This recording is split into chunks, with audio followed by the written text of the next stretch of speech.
पुन्हा एकदा सर्व मान्यवरांचं मी स्वागत करतो। माधव भांडारी, भाजपाचे राज्य उपाध्यक्ष विजय चोरमारे, आनंद दवे शिवसेना समर्थक आणि चोरमारे ज्येष्ठ राजकीय विश्लेषक पत्रकार। आता मिलिंद रानडे असं म्हणाले की पश्चिम बंगालमध्ये सरकार भाजपचं येताना दिसत नाहीये, पण मतं मात्र मोदींनी मुख्यमंत्री पदाचा चेहरा असल्यासारखी मागितलेली आहे आणि जर हे सरकार आलं नाही, येत असताना आपल्याला दिसत नाहीये, तरी ती त्यांच्यासाठी नामुष्की असेल मोदींसाठी।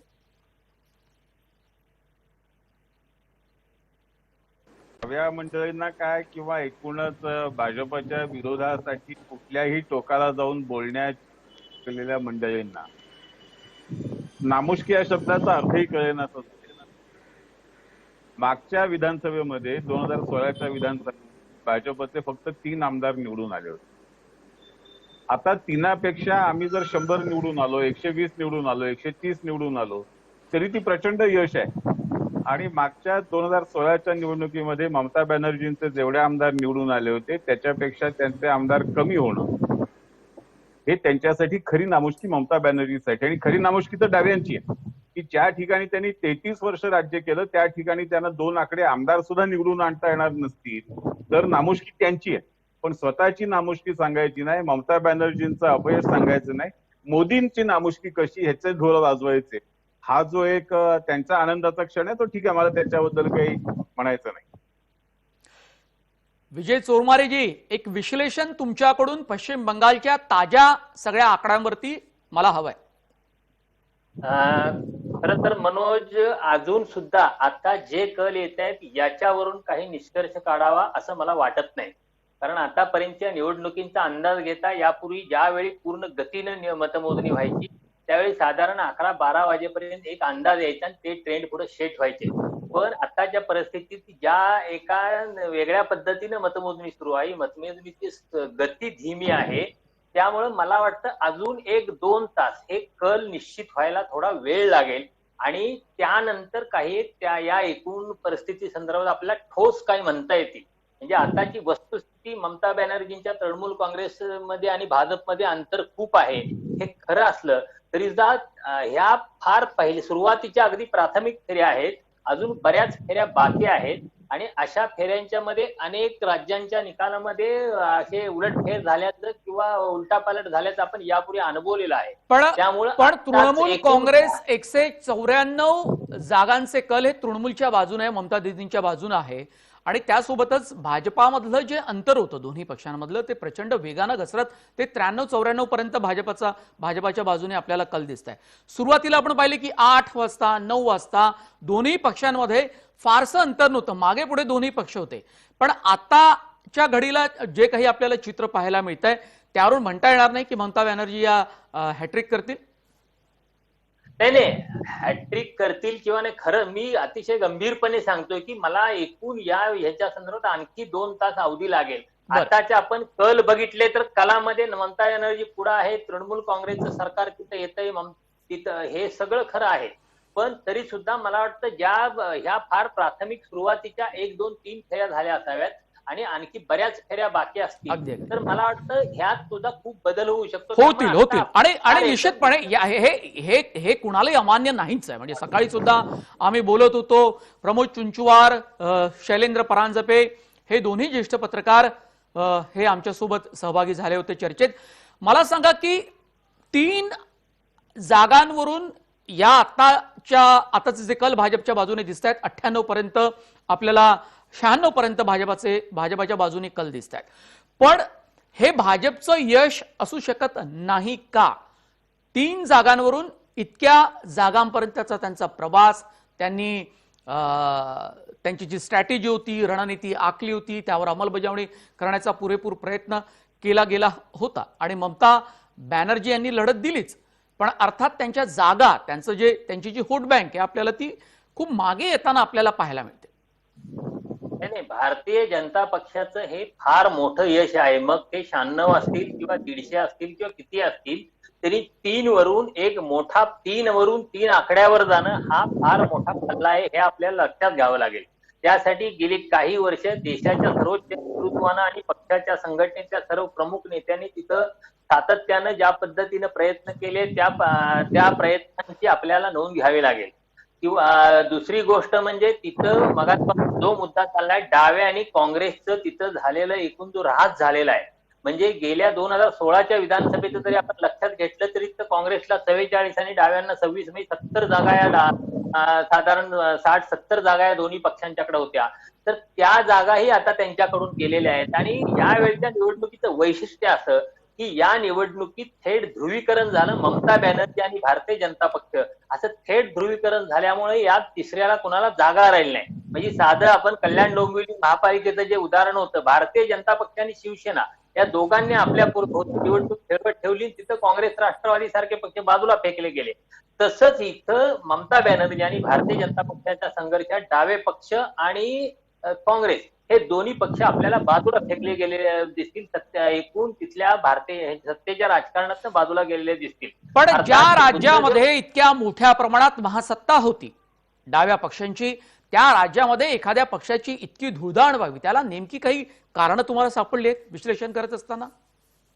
पहिली गोष्ट 2011 मध्ये ज्यावेळी ममता बॅनर्जी यांनी डाव्यांच्या विरोधात प्रचंड आघाडी घेतली, डाव्यांना सत्तेतून बाहेर गाठलं, मग तो नंदीग्रामचा शिंगूरचे हे सगळे विषय असतील, शिवाय जी अँटी इन्कम्बन्सीचा फॅक्टर होता, या सगळ्याचा फायदा आणि ममता बॅनर्जी यांनी दीर्घकाळ आधी काँग्रेसमधून आणि नंतर तृणमूल काँग्रेसच्या माध्यमातून डाव्यांच्या विरोधात दिलेला दीर्घकाळ तडा हे डाव्यांना सत्तेत बाहेरून घालण्याचं महत्वाचं कारण होतं.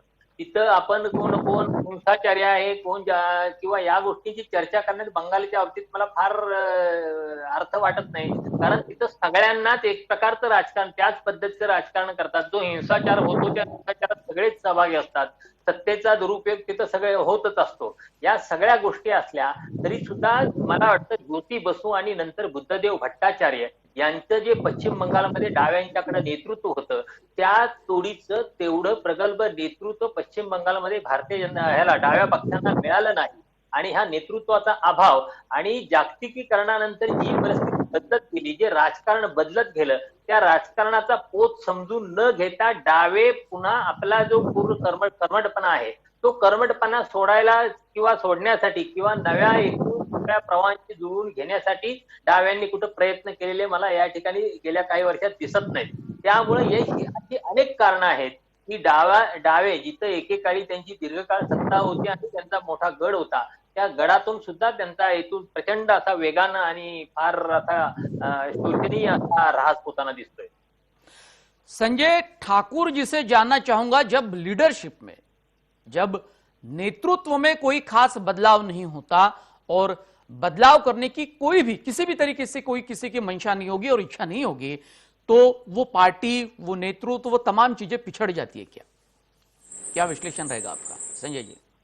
देखिए, ऐसा है कि मैंने पहले भी कहा कि शुरू में ही मैंने ये कहा था कि ये जो रिजल्ट आ रहे हैं पश्चिम बंगाल के, इसमें कांग्रेस और लेफ्ट फ्रंट ये तीसरे फेज के बाद ये समझ गए थे कि ये जीरो हो चुके, ये कहीं है नहीं। लेकिन जो जिसकी सोच ये हो कि हम तो डूबेंगे सनम, तुमको भी ले डूबेंगे, मैंने पहले ही बताया आपको कि इस समय भारत की राजनीति में सारे राजनीतिक पक्ष नरेंद्र मोदी जी के खिलाफ, नरेंद्र मोदी जी के साथ जो लोग हैं छोड़ के सारे जो विभिन्न मतों के भी थे वो सब नरेंद्र मोदी जी के खिलाफ एकजुट हो गए हैं।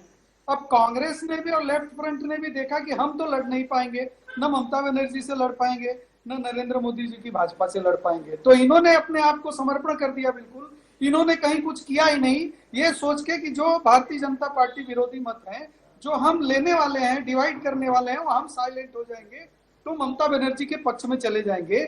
और शायद यही वजह है कि ममता बनर्जी जी वहां के चुनाव में टक्कर में आ गई। अन्यथा जब शुरू के 3 वहां पे चले हैं फेज, वहां पे तो ममता बनर्जी लड़ रही थी, लेकिन खेल उल्टा हो गया था। ममता बनर्जी स्ट्रगल कर रही थी भाजपा के सामने। लेकिन रानाडे जी का एक कहना की एक माणूस पंतप्रधान असताना सुद्धा मुख्यमंत्री पदासाठी लढत होते नरेंद्र मोदीजी, भारतीय जनता पक्षाचे चेहरे नेहमी नरेंद्र मोदीजी असतात आणि त्यांच्यामुळेच त्यांना मतं मिळतात बंगालमध्ये, त्याच्याबद्दल काही दुमत नाही।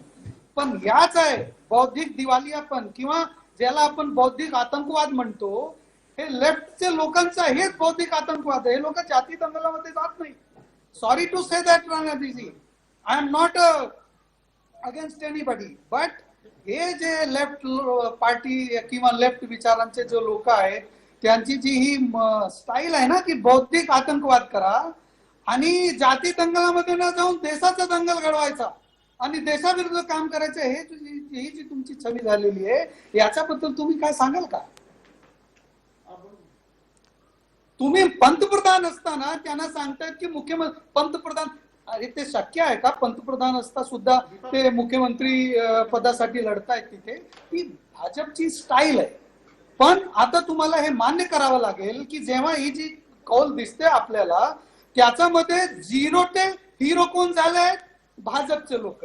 आणि याच्यामध्ये जे करेक्शन येणार आहेत त्याच्यामध्ये पण मी आधी पण सांगत होतो मनोजजी की जर का आपण 60% 55-60% आपल्याला भाजपाला द्यावा लागेल आणि 40 to 45% ममता बॅनर्जी या करेक्शन मध्ये, म्हणजे भाजपच्या एज आहे याच्यामध्ये जे पुढे मागे होणार त्याच्यामध्ये जास्त कल भाजपच्या बाजूने येतील.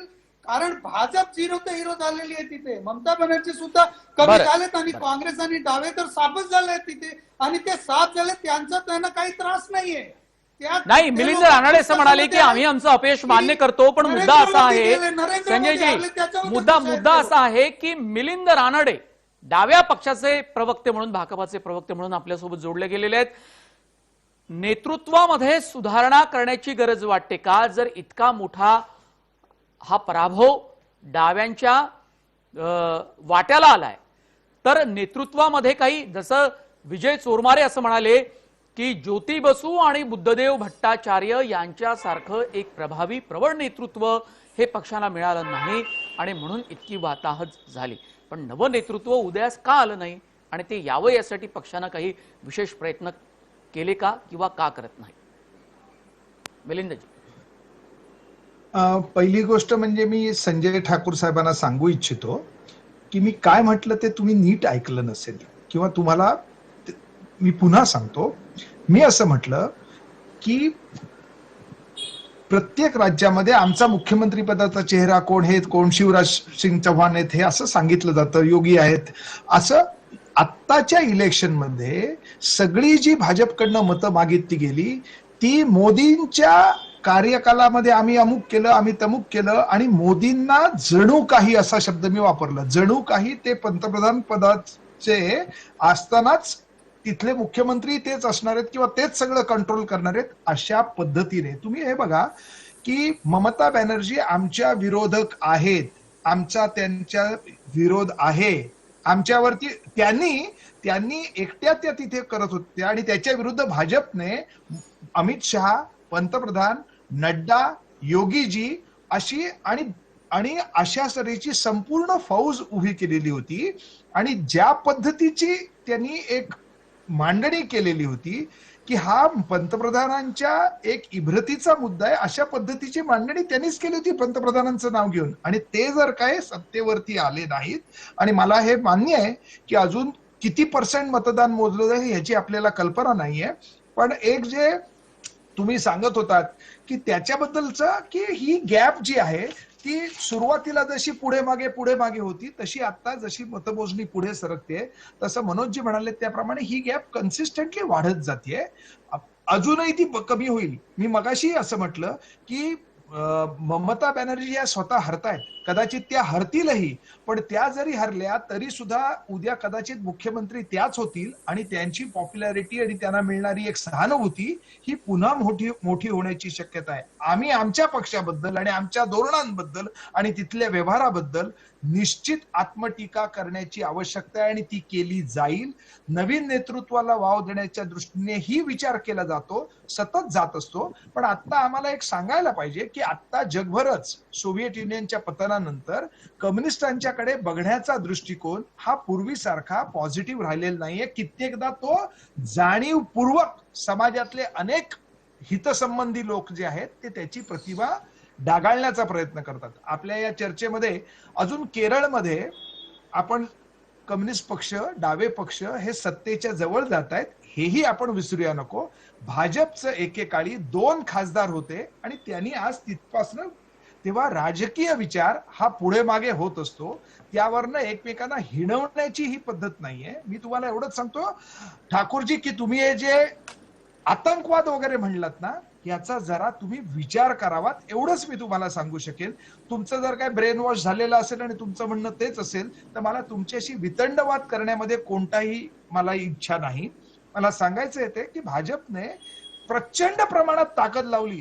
केंद्र सरकार हे काय, आता मला तुम्हाला साधं विचारायचंय, मुकुल रॉय यांच्यावरती आरोप होते त्या केसमधले भ्रष्टाचाराचे, पण ते भाजपमध्ये गेल्यानंतर त्यांनी गंगा नहाय आणि पवित्र झाले. या पद्धतीचं राजकारण भाजपने देशभर केलेलं आहे. त्यामुळे सीबीआय असेल, ईडी असेल, यासारख्या यंत्रणा त्यांनी वापरलेल्या आहेत. त्यांच्या पक्षातल्याकडे असलेल्या पैशाचा वापर करून एक ताजं अपडेट आलंय. मध्य राज्य प्रदेश असेल, सरकारला मोठा कर्नाटक झटका. असेल, परमबीर इथे सिंग यांची चौकशी करायला संजय पांडे यांचा नकार. हंगामी पोलीस महासंचालक संजय पांडे यांनी सरकारला आपली भूमिका कळवली. राज्य सरकारला मोठा झटका. या अगोदर संजय पांडे यांना परमबीर सिंग यांची चौकशी करण्याचे सरकारनंच आदेश दिले. या विरुद्ध एक नव्या आरोपासह परमबीर सिंग उच्च न्यायालयात याचिका दाखल करते झाले आणि त्या नव्या याचिकेमध्ये परमबीर सिंग यांनी असा आरोप लावला की संजय पांडे तक्रार मागे घ्यायला मला सांगत होते. 19 एप्रिलला माझी पांडेंशी भेटही झाली आणि तक्रार मागे घेतली नाही तर राज्य सरकार तुमच्यावर वेगवेगळे गुन्हे दाखल करतील असं संजय पांडे यांनी परमबीर सिंगाला सांगितलं असं याचिकेत म्हटलं गेलं होतं. त्यानंतरची ही ताजी यालाच अनुसरून असलेली ही घडामोड आहे. परमबीर सिंग यांची चौकशी करायला संजय पांडे यांचा नकार. या निमित्तानं पुन्हा एकदा राज्य सरकार वर्सेस गृहरक्षक दलाचे डीजी महासंचालक परमबीर सिंग यांच्यात नवा वाद निर्माण होतो आहे. चर्चेला आपण सुरुवात करूया. पुन्हा एकदा पुढे घेऊन जाऊया. मुळात कम्युनिस्टांची राजवट उलथवून लावली ती ममता दिदींनी आणि ममता दिदींना जो मतांचा आधार होता, जनमताचा आधार होता, तो कमी करण्याचं काम हे भाजपनं केलं. पण भाजपला हे साध्य कसं झालं त्याचं विश्लेषण विजयजी तुम्ही कसं कराल?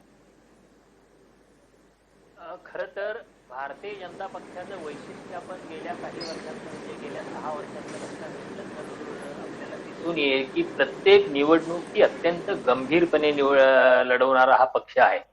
म्हणजे अगदी छोटी एखाद्या नगरपालिकेच्या निवडणुकीपासून ते अगदी लोकसभा आणि मधल्या विधानसभेची किंवा अगदी पोटनिवडणूक सुद्धा संपूर्ण ताकद लावून पक्षाची सर्वोच्च नेत्यांपासूनची सगळी तिथं प्रचार फळी उतरून एकूण निवडणूक लढवण्याची भारतीय जनता पक्षाची पद्धत आहे. आणि भारतीय जनता पक्षानं गेल्या काही वर्षापासून ज्या पद्धतीने दक्षिणेवर एक स्वारी करून दक्षिणेतली राज्यांच्यावर सत्ता तिथं किंवा तिथं स्थान भक्कम करणं, त्याचबरोबर पूर्वेकडच्या राज्यांमधलं आपलं स्थान भक्कम करणं, यासाठी खूप सातत्यानं दीर्घकाळ प्रयत्न केले. त्या प्रयत्नांना आधी त्यांना यश येत नव्हतं, पण 2014 साली केंद्रातली सत्ता मिळाल्यानंतर भारतीय जनता पक्षाला या बाबतीत विशेषतः पूर्वेकडं चांगलं यश येताना दिसतंय आपल्याला. इथं यश मिळत नव्हतं राजकीय, तिथं त्यांनी राज्यपालांची ताकद वापरून ती सरकार डिस्टर्ब करून तिथं फोडाफोडी करून काही वेगळ्या पद्धतीनं पाया मजबूत करण्याचा प्रयत्न केलेला आहे. पश्चिम बंगाल हे त्यांचं टार्गेट अशासाठी आहे की पश्चिम बंगाल हे लोकसभेच्या अधिक संख्येनं जागा असलेलं राज्य आहे, देशातलं मोठं राज्य आहे.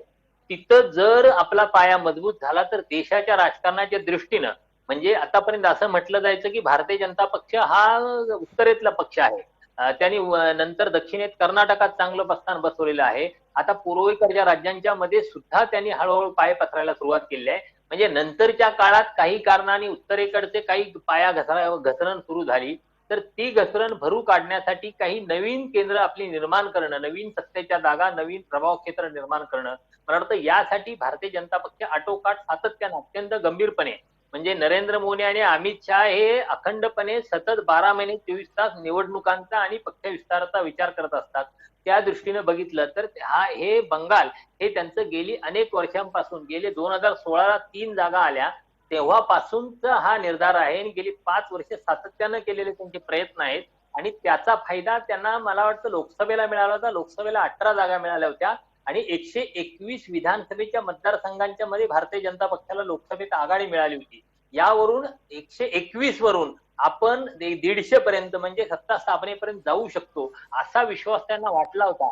म्हणून मग त्यांनी देशभर टीका होत असताना, देशभरात कोविडचा हाहाकार उडाला असताना कशाची पर्वा न करता आपलं एक मिशन पश्चिम बंगाल हे कायम ठेवलं आणि तिथं मला वाटतं आता जे यश मिळतंय हे त्यांच्या सातत्यपूर्ण प्रयत्नांचं यश आहे. अर्थात. पण याला जोडूनच आनंद दवे शिवसेना समर्थक आमच्या सोबत आहेत. शिवसेना ही पश्चिम बंगालमध्ये जाणार होती प्रचारासाठी, काही उमेदवारी उभे करणार होते, नंतर मग त्यांनी माघारी घेतली. खरं तर प्रत्येक राज्यामध्ये शिवसेना अशा पद्धतीचा निर्णय घेत असते. त्यांना गोव्यातही यश काही फारसं कधी फार मिळालेलं नाही, पण प्रयत्न त्यांचा सातत्यानं सुरू होतो. पश्चिम बंगालच्या निवडणुकीकडे बघताना तुम्हाला कोणते 2 महत्वाचे मुद्दे वाटले की जे चर्चेच्या मध्यभागी यायला पाहिजे होते आणि ते जनसामान्यांशी नातं सांगणारे असते? आनंद दवे. मला असं वाटतं भारतीय जनता पक्षाचा ही सगळ्यात मोठी ताकद किंवा त्याचा प्लस पॉईंट आहे की जनसामान्यांच्या प्रश्नांपेक्षा ही निवडणूक यावेळेस परत हिंदुत्ववादावरच गेली. खरं जसं मी सुरुवातीला सांगितलं की भाजपचं एक मोठं यश हे मान्य करता आलं पाहिजे आपल्याला सुद्धा. 3 वरून जवळजवळ 100 होणं ते सुद्धा कोणती लाट नसताना, काही वेळा लाटांमध्ये असा फरक अनेक वेळा अनेक ठिकाणी आपल्याला बघायला मिळतो सुद्धा, पण कोणती लाट नसताना एक फक्त हिंदुत्वाची लाट तिथं तयार केली गेली. पूर्णपणे धर्मावरच ती इलेक्शन लढली गेली. अगदी ममता बॅनर्जींना सुद्धा शेवटच्या क्षणी हिंदुत्ववाद, मी ब्राह्मण कन्या आहे, दुर्गा सप्तशतीचे काही श्लोक त्यांना म्हणावे लागले जाहीरपणे. हे ममतांनी त्यांच्या आयुष्यात पहिल्यांदा केलेलं आपण बघतोय. त्यामुळे भाजपच्या पद्धतीने निवडणूक गेली ही नक्की प्रश्न आहे, त्या हिशोबाने ती लढली गेली. कोविड सारखा प्रश्न भयंकर घडला असताना सुद्धा त्याच्यावर अगदी शेवटला काही मतं झाली आणि ममता बॅनर्जींना तिथं सुद्धा तो मायनसमध्ये गेली. काही लोक म्हणजे मतांची टक्केवारी तिथं सुद्धा काही विरोधात गेली असेल, त्याचा फायदा भाजपला झालेला. भाजपने त्या पद्धतीने सुद्धा शेवटला जरी केलं असेल तरी पूर्णपणे निवडणुका ही ममता बॅनर्जींचं अपयश आणि हिंदू धर्म देश याच्यावरच लढली गेली. स्थानिक मुद्दे हे भाजप कधीच हाताळत नाही, जर स्वतःचं सरकार येत असताना जाणवलं नाही तर. एक महत्त्वाची बातमी सुद्धा या संदर्भातच येते. आनंद दवे, संजय राऊत यांचं विधान मगाशी ते म्हणत होते की पश्चिम बंगालमध्ये सरकार हे ममता बॅनर्जींचंच येईल. पश्चिम बंगालात ममता सत्तेवर येतील, संजय राऊत यांचं विधान.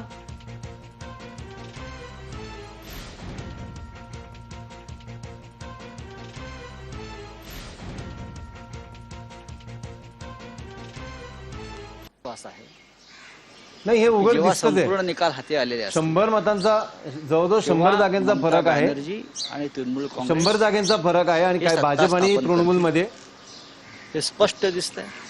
जरूर भारतीय जनता पक्षाचं त्यांच्या बांधणीचं त्यांनी ज्या प्रकारे एक नियोजन केलं त्याचं कौतुक केलं पाहिजे. त्यांनी प्रचंड मेहनत केली. तिकडे देशभरातून लोक आणले, प्रधानमंत्री तिथे जाऊन थांबले. माधव भंडारेजी, संजय राऊत यांनी कौतुक केलं आहे. भाजपाला मिळू पाहणार हे यश चांगलं आहे असं संजय राऊत म्हणताय. त्यांना असं वाटत असेल तर मी त्याचं स्वागत करतो. पण एक गोष्ट मी आपल्या लक्षात आणून देतो की 2016च्या ज्या विधानसभा निवडणुका झाल्या त्याच्यामध्ये जसं आम्हाला 3 जागा होत्या तशा ममता बॅनर्जींच्या तृणमूल काँग्रेसकडे 211 जागा होत्या. 211 जागांवरून तृणमूल काँग्रेस कुठे पोहोचणार आहे हे आपण बघणार आहोत. आणि मी चोरमारे साहेबांशी सहमत आहे की हे अत्यंत प्राथमिक कल आहे. ज्या पद्धतीने मतमोजणी चालू आहे त्याची धीमी गती आहे, त्या पद्धतीने आता कुठल्याही निष्कर्षावरती येणं हे खूप घाईगर्दीचं होणार आहे. दुपारी 3 नंतर जे काही कल खरे दिसतील त्याच्यावरून आपल्याला अधिक चांगल्या पद्धतीने त्याबद्दल विश्लेषण करता येईल. पण पश्चिम बंगालमध्ये आम्ही जे यश मिळवतो 3 वरून आम्ही 100च्या पुढे जातो आणि ममता बॅनर्जी 211 वरून खाली येत आहेत, 100च्या 125च्या आसपास येत आहेत. यामध्येच पश्चिम बंगाल मधल्या राजकारणाचा जो बदल आहे त्याचं संपूर्ण पोत बदललेला आहे, त्याचं सगळे उत्तर तिथे दडलेली आहे. अगदी विजय चोरमारेजी, मुद्दा हा आहे की एक तुलनात्मक अभ्यास, तुलनात्मक निरीक्षण मागच्या आणि आताचं माधव भंडारींनी ठेवण्याचा प्रयत्न केला. पण मुळात आता ममता बॅनर्जी यांचं सरकार हे येऊ पाहतंय असं जर गृहीत धरलं तर एक मघा तुम्ही नव्हता त्याच्या अगोदर एक मुद्दा चर्चेला आला होता की तिसरी आघाडी या देशामध्ये येईल आणि तिसऱ्या आघाडीची पुन्हा एकदा चर्चा सुरू होऊ शकेल. तुम्हाला पटते हे? तिसऱ्या आघाडीची चर्चा ही भारतीय राजकारणातलं एक सतत एक निर्माण होणारं स्वप्न आहे आणि दरवेळी दर 2-3 वर्षांनी निवडणुकींच्या आधी निवडणुकीच्या नंतर त्या संदर्भात चर्चा होत असते. आणि मला वाटतं पश्चिम बंगालच्या या निवडणुका संपल्यानंतर त्या दृष्टीने काही प्रयत्न झाले तर ते मला वाटतं ते होऊ शकतील तशा पद्धतीचे प्रयत्न. कारण आताच्या पातळीवर आता खरा जर बघितलं तर युपीए हा नावाची एक जे केंद्रीय पातळीवर जसं एनडीए संघटन होतं तसं युपीए हे संघटन आता फारसं अस्तित्वात नाही. कारण तिथं पूर्वी सुरुवातीला मनमोहन सिंग पंतप्रधान असताना जे युपीए होता त्यातले अनेक पक्ष आता युपीएचे घटक पक्ष नाहीत. आता शिवसेना भारतीय जनता पक्षापासून बाजूला होऊन काँग्रेसच्या जवळ गेलेला आहे. अनेक जे भारतीय जनता पक्षाचे विरोधी पक्ष आहेत ते विरोधातले पक्ष सुद्धा आता युपीएत नाहीत. तर जे पक्ष युपीएत नाहीत अशा पक्षांना एकत्र आणणं युपीए असेल किंवा आणखी वेगळा गठबंधन असेल पण अशा रीतीनं काही एक विरोधी पक्षांचं भारतीय जनता पक्षाच्या विरोधी पक्षांचं एकत्रित संघटन करण्याचे प्रयत्न पश्चिम या 5 राज्यांच्या निवडणुकीनंतर पण विशेषतः मला वाटतं या आताची जी कोविडची परिस्थिती आहे कोविडच्या परिस्थितीने देशभर खूप गंभीर परिस्थिती निर्माण केली. ही परिस्थिती सगळी पूर्ववत झाल्यानंतर जनजीवन जे आहे ते देशभरातलं पूर्ववत झाल्यानंतर कदाचित राजकीय पातळीवर देशाच्या राजकीय पातळीवर असे काही प्रयत्न झाल्यास आश्चर्य वाटणार नाही. तामिळनाडूमध्ये भाजपानं ज्या पक्षाला समर्थन दिलं अण्णा द्रमुकला तो पक्ष मात्र पिछाडीवर जाताना आपल्याला पाहायला मिळतोय. तिथे भाजपाचे प्रयत्न अपुरे पडलेत. विजयजी, कसं आहे तमिळनाडूमध्ये स्टॅलिन गेल्या काही वर्षात जे सातत्यानं तिथं आक्रमकपणे तिथल्या सरकारविरुद्ध काम करतायत लोकांच्यात मिसळून काम करतायत त्याचे रिझल्ट आपल्याला लोकसभा निवडणुकीत सुद्धा दिसलेले होते आणि त्याचंच प्रतिबिंब आता विधानसभा निवडणुकीत पडते. विशेषतः जयललिता यांच्या नंतर एआयडीएमकेची जी अवस्था झालेली आहे तिथल्या नेतृत्वाच्या ज्या चिरफळ्या उडालेल्या आहेत तिथं पुन्हा त्या पक्षांतर्गत 2 गट झालेले आहेत. पुन्हा जयललितांच्या नंतर पक्षावर ज्यांचा एक हाती वर्चस्व होतं त्या शशिकलांचं तुरुंगात जाणं आणि या सगळ्या ज्या घटना आहेत त्या घटनांच्यामुळे एआयडीएमकेची वाताहत झालेली आपल्याला दिसते पक्ष म्हणून संघटना म्हणून आणि त्याचा फटका इथं या निवडणुकीत आता बसलेला दिसतो. त्यामुळे भारतीय जनता पक्षानं प्रयत्न करून सुद्धा म्हणजे पाठिंबा देऊन सुद्धा तिथली परिस्थितीत बदल होऊ शकलेला नाही. दुसरा जो घटक रजनीकांतचा होता तो रजनीकांतचा घटक हा म्हणजे अचानक आला आणि अचानक तो एकूण राजकीय क्षितिजावरून एकूण अंदाज प्रकृतीचं कारण असेल किंवा आणखी काय त्याचं वेगळं राजकीय कारण असेल परंतु रजनीकांत ही बाजूला फेकले गेले. कारण भारतीय जनता पक्षाचं सगळं आशास्थानी रजनीकांतवर होतं. रजनीकांतचा करिश्मा तमिळनाडूमध्ये काहीतरी वेगळं घडवू शकेल अशी एक शक्यता वाटत होती. पण रजनीकांत यांनीच राजकारणाच्या मैदानातून काढता पाय घेतल्यानंतर मला वाटतं भारतीय जनता पक्षाच्या आशा तिथल्या संपुष्टात आल्या दिसाव्यात. कमल हसनचा जो फॅक्टर होता तो त्या फॅक्टरला कुणीही मला वाटतं तिथं गंभीरपणे घेतलेलं दिसत नाही तमिळनाडूच्या जे आता तर राजकारण आहे त्या राजकारणात. त्यामुळं आणि गेली मला वाटतं सुरुवातपासून सातत्यानं स्टॅलिन यांनी ज्या सातत्यानं आणि ज्या आक्रमकपणे काम केलं त्याचं यश हे डीएमकेच्या आपल्या ज्या या मुसंडीमध्ये. अगदी एक मोठी बातमी पुन्हा एकदा नंदीग्राम मध्ये ममता बॅनर्जी मतमोजणीच्या 6 फेऱ्या झाल्यानंतर सुद्धा पिछाडीवर भाजपाचे सुवेंदू अधिकारी यांची आघाडी टिकून आहे. नंदीग्राममधून ममता बॅनर्जी पिछाडी कायम. ममता बॅनर्जी यांचं सरकार येण्याची शक्यता निर्माण झाली. तिसऱ्यांदा हॅट्रिक करणार. 202 जागांवर तृणमूलच्या बाजूने कल तर भाजपा 86 जागांवर त्यांचा कल दिसतोय. काँग्रेस केवळ एकाच जागेवर आपल्याला पुढे दिसत आहे. जे ट्रेंड आहेत ते सगळे तृणमूलच्या बाजूने. 100 पेक्षा जास्त जागांवर तृणमूल काँग्रेस आपल्याला आताच्या घडीला पुढे दिसत आहे. मात्र राज्याच्या मुख्यमंत्र्यांना अपयशाचा सामना करावा लागू शकतो का अशी ही एक शक्यता, दाट शक्यता निर्माण झाली आहे. कारण भाजपाचे सुवेंदू अधिकारी यांची आघाडी तिथे टिकून आहे. नंदीग्राम मधून ममता बॅनर्जी या पिछाडीवर आहेत.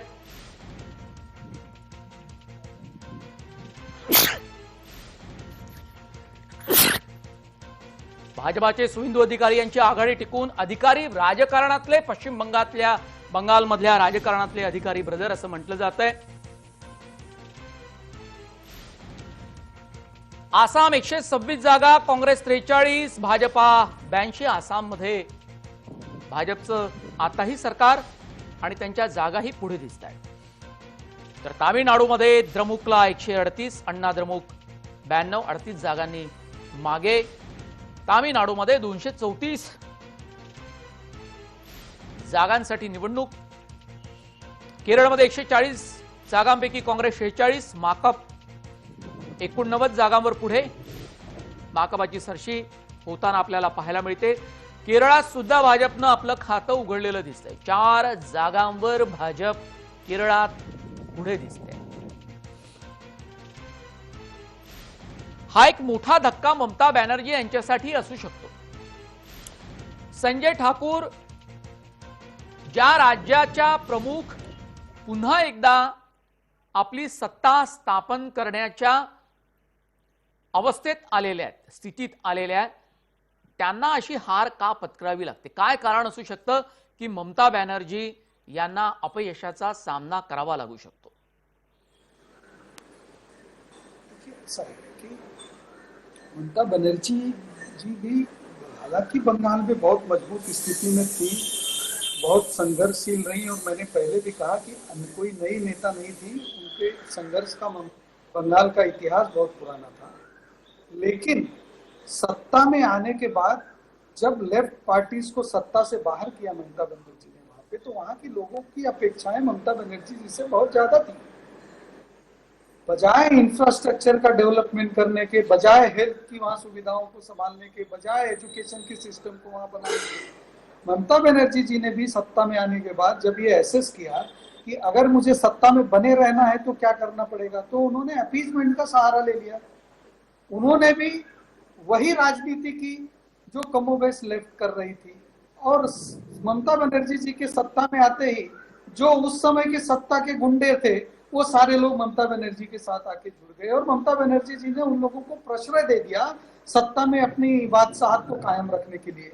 और ये बातें पिछले 10 साल में, मैं ये ईमानदारी से कहूंगा कि ऐसा नहीं है कि ममता बनर्जी ने बिल्कुल काम नहीं किया, लेकिन ममता बनर्जी जी ने जो भी काम किया अपनी इमेज के विपरीत जो अपेक्षाएं थी बंगाल की जनता की, उस पर खरी नहीं उतरी पूरी तरह से. और उसके बाद भारतीय जनता पार्टी जैसी एक सत्ता में, केंद्र सत्ता में प्रतिस्थापित एक संगठन के माहिर सारे नेताओं का एक जमघट, और उन्होंने बंगाल को इस दशा से निकालने के लिए जिस तरह से बंगाल के लोगों को समझाया, और जिस तरह से भारतीय जनता पार्टी के लोगों ने वहां पे संघर्ष शुरू किया, भारतीय जनता पार्टी के कार्यकर्ताओं ने बंगाल में संघर्ष शुरू किया, भारतीय जनता पार्टी के नेताओं और कार्यकर्ताओं ने बंगाल की जनता को ये विश्वास दिलाने में बहुत हद तक कामयाब हो गए कि बंगाल की हालत सुधारी जा सकती है. वहीं बीजेपी के दूसरे राज्यों के जो उदाहरण थे वो बंगाल की जनता को दिख रहे थे कि बंगाल आज देश के जिन राज्यों में भारतीय जनता पार्टी